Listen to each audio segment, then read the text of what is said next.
Good morning, my dear friends. Many about uh, about 3 months, I am out of contact with all of you. I hope you are all well in life.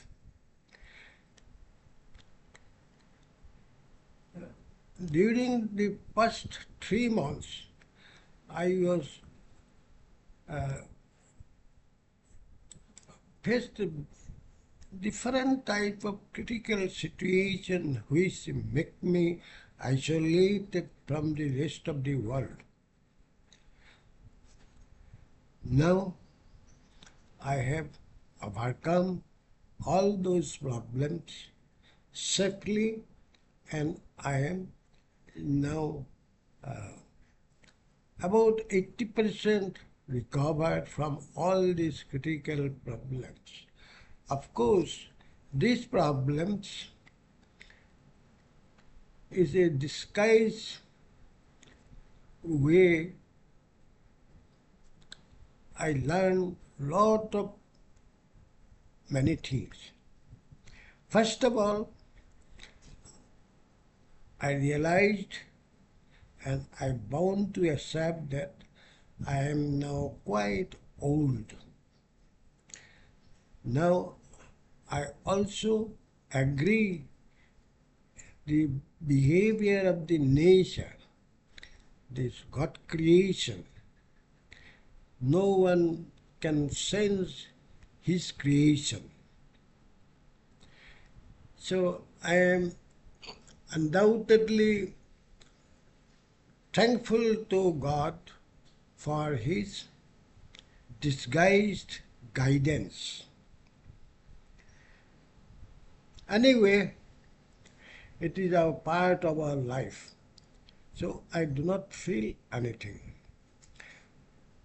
Today, I want to discuss a few foundation cases free and frankly, without hiding any facts or anything else.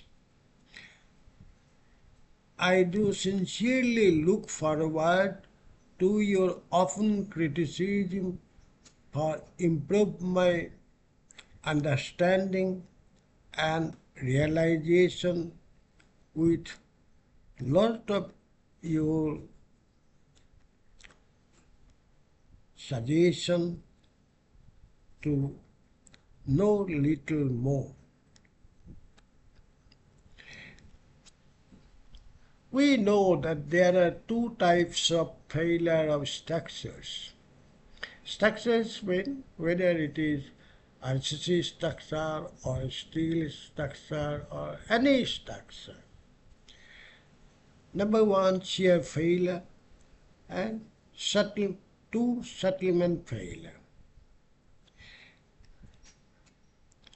I feel shear failure is more dangerous because it is all of a sudden it where lot of loss of properties cannot be ruled out, or we should not ignore the loss of property during shear failure of a structure. Whereas settlement failure give many signal and many warning more than years together for necessary protective measures and rehabilitation work as per situation arises. In this context, I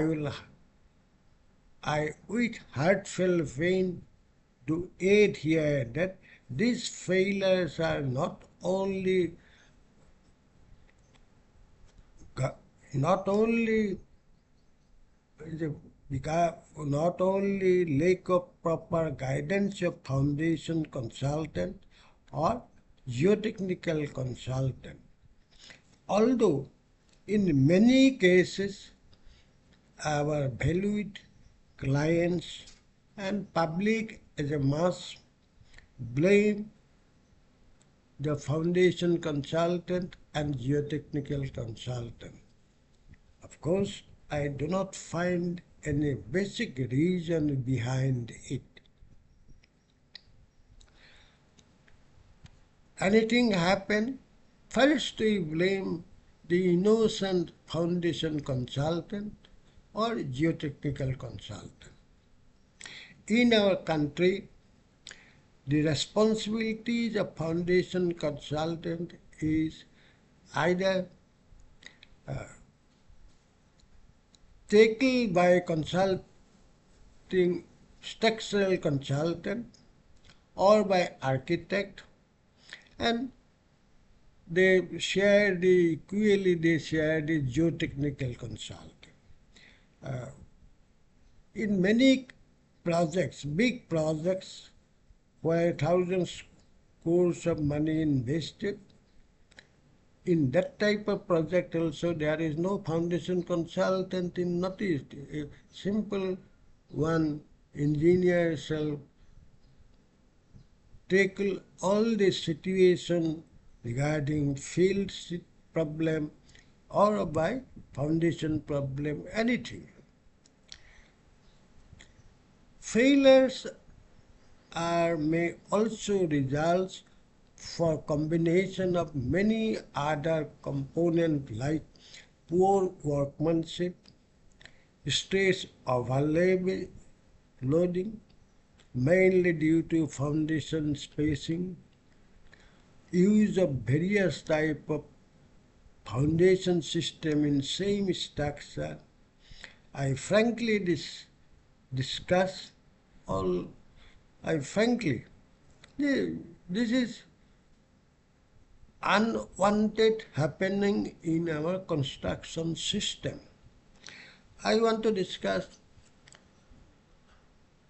few case studies. Out of that, first I want to say one 4-story building. A 4-story building of SBI, State Bank of India Officers Colony, where 40 numbers of residential buildings were there, where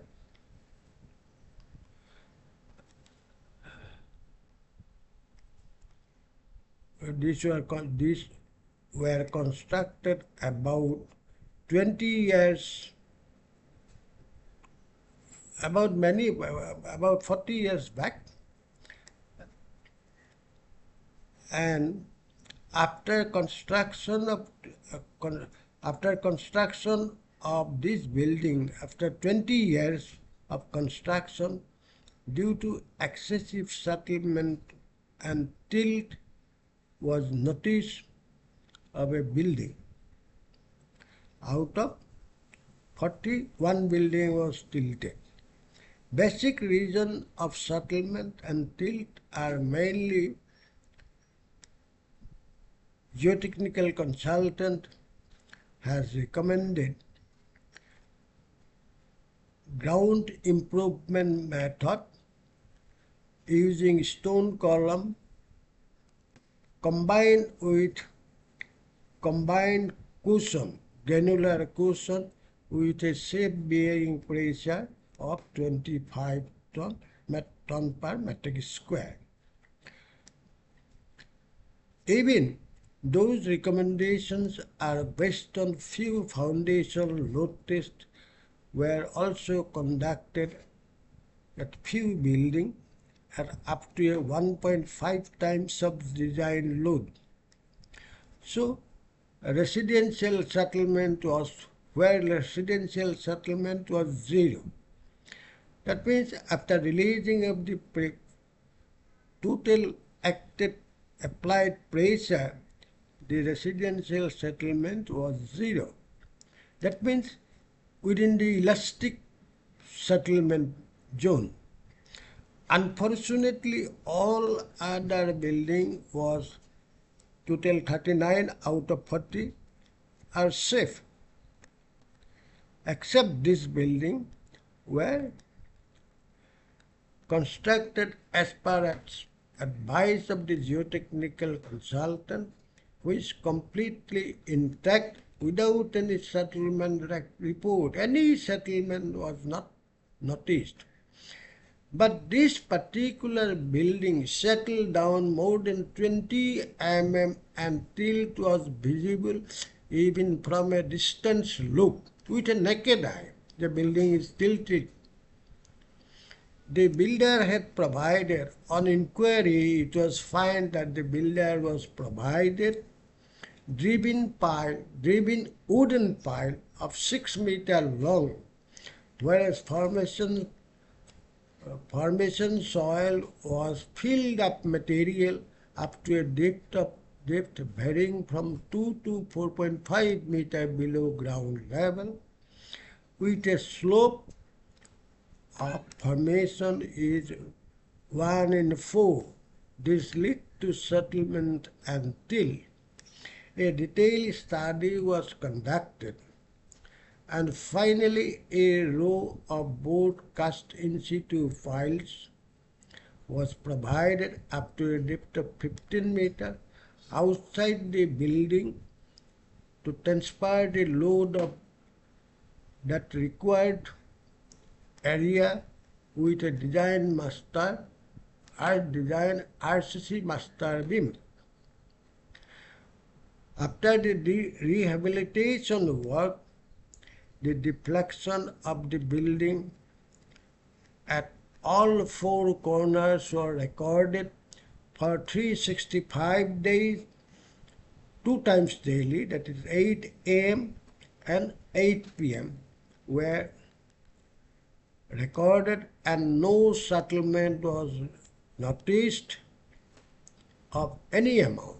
It is zero settlement. There is no settlement at all.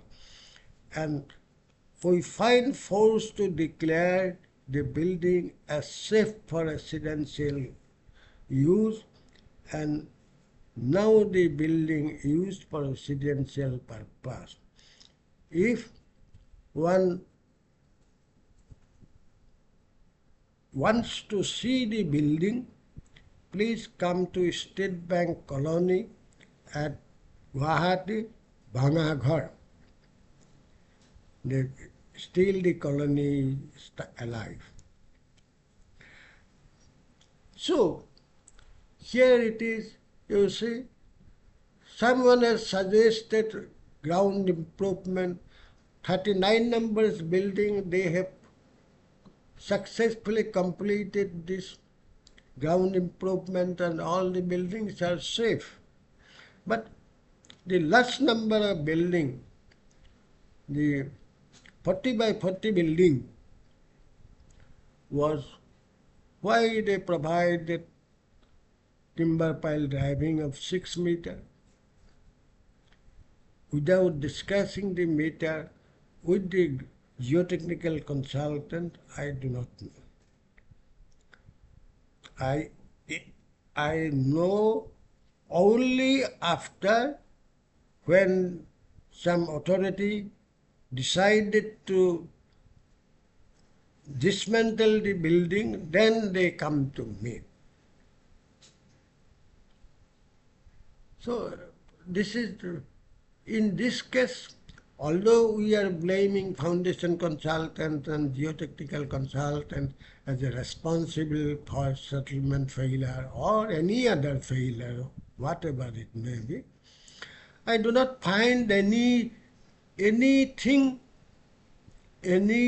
responsibilities of this type of failure in case the builder does not follow the consultant's advice. Because I was the consultant earlier geotechnical consultant, later on I studied the matter as a committee where I was also a member, and many required tests I have conducted, so I know details. Another building was constructed during 60s by late Bharat Chaudhary, a renowned politician of Assam. During that time,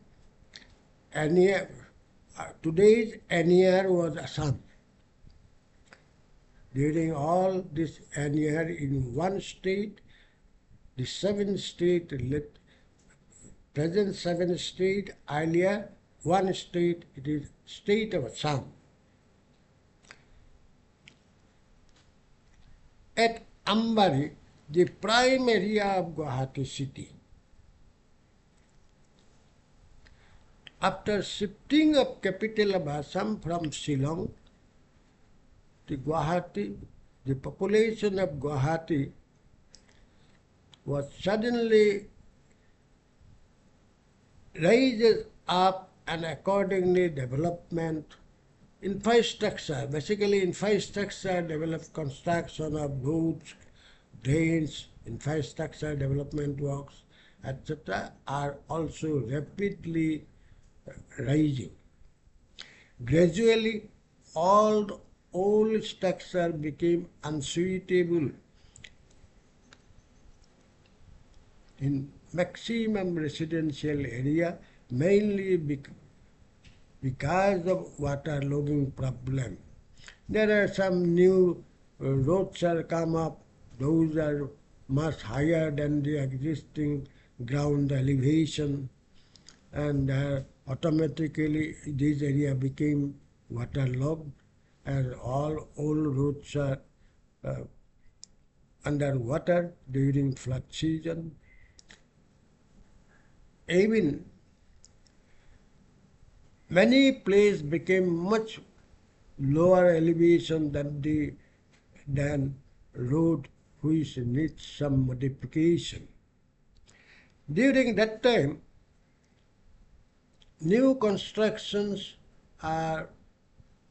was better option, and accordingly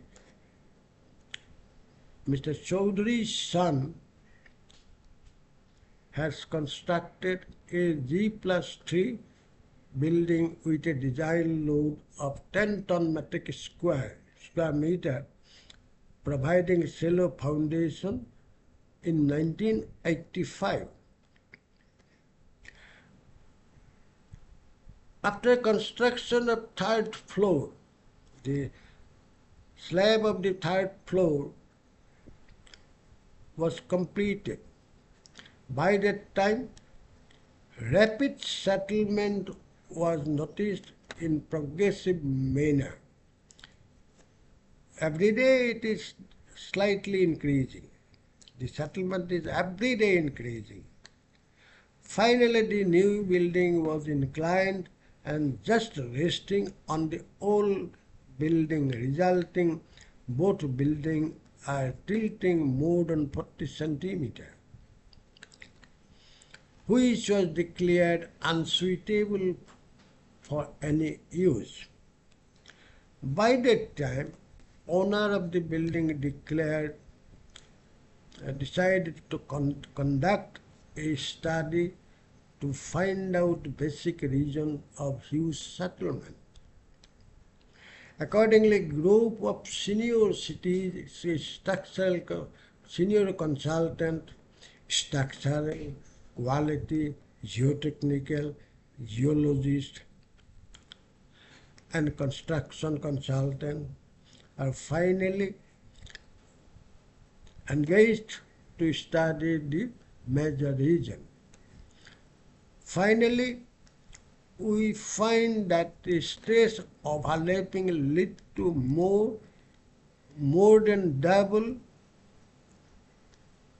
than the applied load, mainly due to close column spacing and in the absence of required gap between the two building, old and new building. So stress overlapping is there. Although there is a guidance, the minimum one column is to another column of, if it is a separate two structure, then it will be minimum 4 meters, there shall be gap. But that gap was not provided here. and foundations are not in same depth. At different elevation, one building is upper level, another is lower level. So load of the upper level is going down directly to the lower level, so it will be doubly loaded by other columns, load of the other columns. After establishment of the basic fact of excessive settlement, it was suggested strengthening of whole structure and foundation, soil improvement by jet grouting, making necessary arrangement of vertical transfer of load, providing 2 rows of 8-meter deep micropiles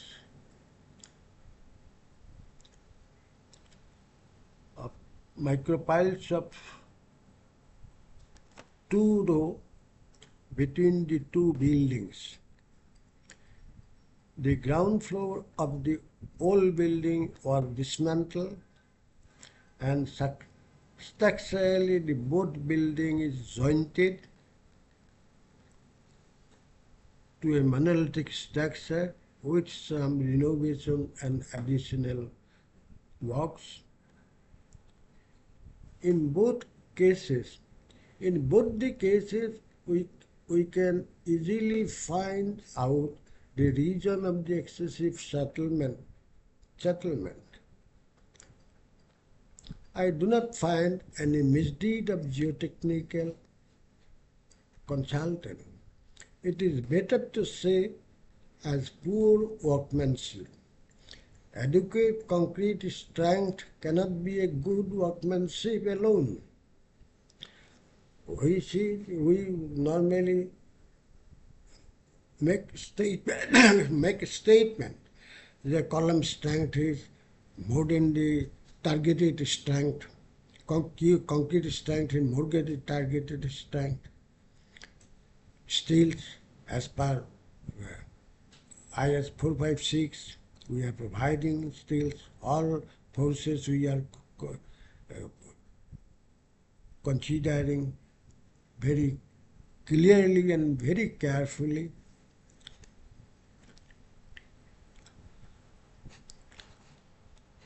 But no one is considering these technical mistakes. It is better to say as poor workmanship. Workmanship does not hold good for concrete strength. Close association of construction consultant is an essential limb of safety of the structure. No one should ignore it. His charges are very less than his service. Little amount he will be charging, less than 1% of the total project cost. I am looking forward to hear open criticism for gathering more valuable knowledge from you. If you have anything more, I am always available at jcgogoi@gmail.com. Please be happy. Please be blessed.